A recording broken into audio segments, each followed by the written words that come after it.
There is a gospel that the church never wanted you to read, a text so controversial they buried it for nearly 2,000 years. It says Jesus was never crucified. It says he stood laughing while someone else died in his place. It says the one we called a traitor was actually the only one who understood him. This is not fiction. This is the Gospel of Judas, and what it reveals changes everything we thought we knew about the crucifixion, about salvation, and about Jesus himself. Hidden beneath the noise of the modern world lies a realm untouched by time, the silent libraries. These are not libraries in the ordinary sense. They hold no Dewey Decimal System, no bustling readers or echoing footsteps on marble floors. Instead, they are vast, secret archives of forbidden knowledge, housed in forgotten crypts, veiled monasteries, and realms between waking and dream. Each silent library is a temple of silence, guarded by those who have long abandoned speech, their tongues cut or bound by oaths too ancient to name. The books here are not made of paper, but of flesh, shadow, bone, and memory. They whisper only to those who know how to listen, not with ears but with the soul. These libraries are said to contain the original names of stars, the true histories of fallen gods, and the unwritten laws that govern dreams and death. Some claim they were built before humanity's rise, repositories left behind by elder races or celestial architects. Others say they are formed anew each time a seeker achieves true silence within. To read from the silent libraries is to risk unraveling the world as you know it, for knowledge kept in silence is knowledge not meant to be spoken, only understood and never forgotten. Welcome to the silent libraries. Here, silence is not emptiness. It is protection. It is warning. It is truth. Explore the silent libraries on YouTube. Subscribe to the channel for deeper exposure to hidden truths and arcane history. Also available as a podcast on rss.com, Spotify, Apple, Amazon, and all major platforms.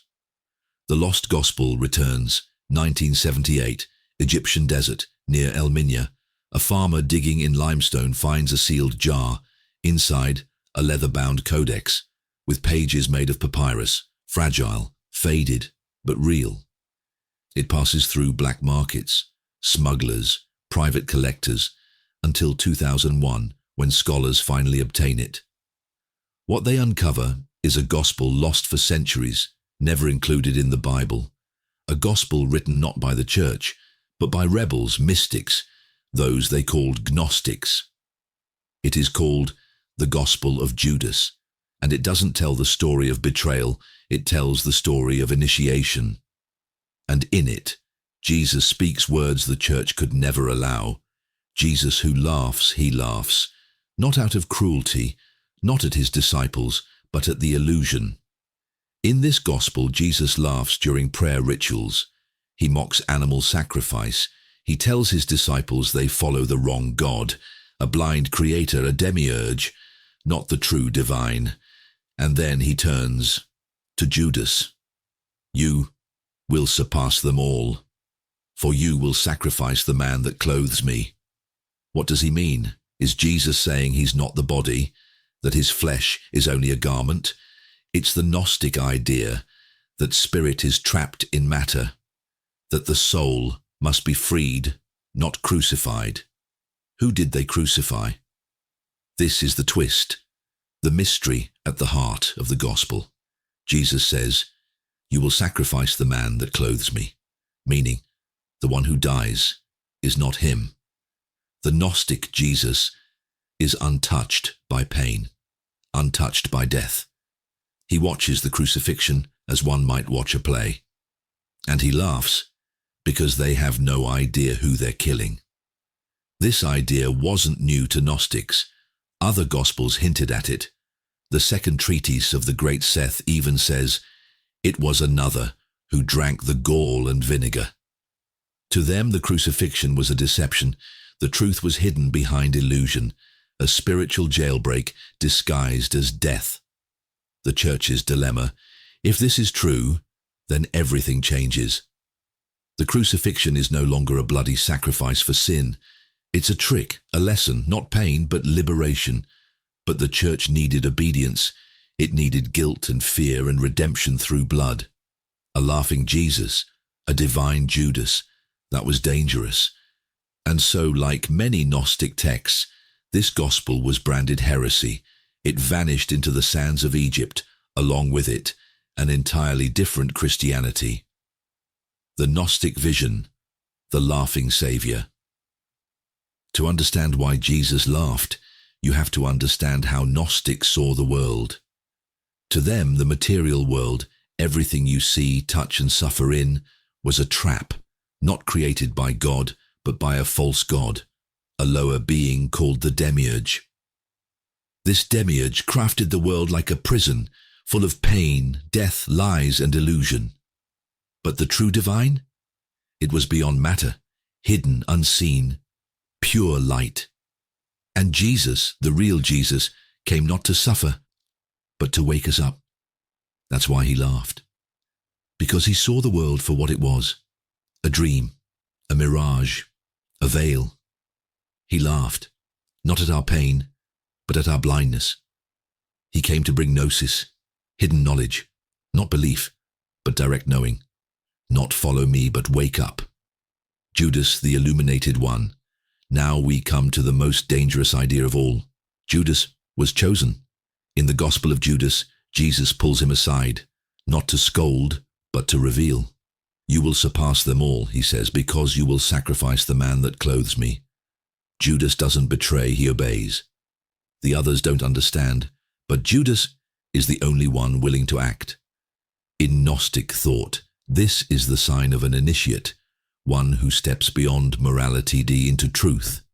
And Judas weeps, not out of guilt, but because he has seen too much. His role is terrible, sacred, cosmic. He gives up Jesus, not to destroy him, but to release him, to kill the body so the divine can return home. The hidden cosmology of Jesus. The Gospel of Judas contains strange cosmology. Jesus says the world was made by lower angels, rulers called archons. They are blind, arrogant. They think they are gods. But above them lies the true realm, a place of light and silence, where the real God dwells. Jesus says he comes from that realm, not from earth, not from Mary, but from the stars.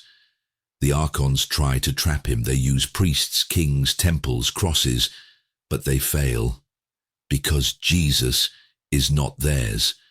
And when they crucify his body, he watches from above, from beyond, and he laughs, because they crucified the illusion, not the essence.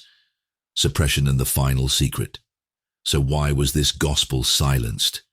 Because it breaks the system. If Jesus wasn't sacrificed, if Judas was the hero, then the foundation of institutional Christianity trembles. No original sin, no blood atonement, no monopoly on salvation. Instead, self-knowledge, initiation, inner awakening. This gospel was dangerous, not because it was false, but because it was free. So they buried it, declared it heresy, and left it to rot in the sands. But truth doesn't rot, it waits. Final revelation, the laugh and the choice. He laughed, not in mockery, but in revelation. Because death is not the end. Pain is not the truth. The cross was not the prison. The body was not the man. And Judas? He was not the villain. He was the door. Now, the question is not what they told you, but what they didn't. What if Jesus laughed because the real betrayal was hiding this gospel from you? The silent library's truth was never lost, only hidden.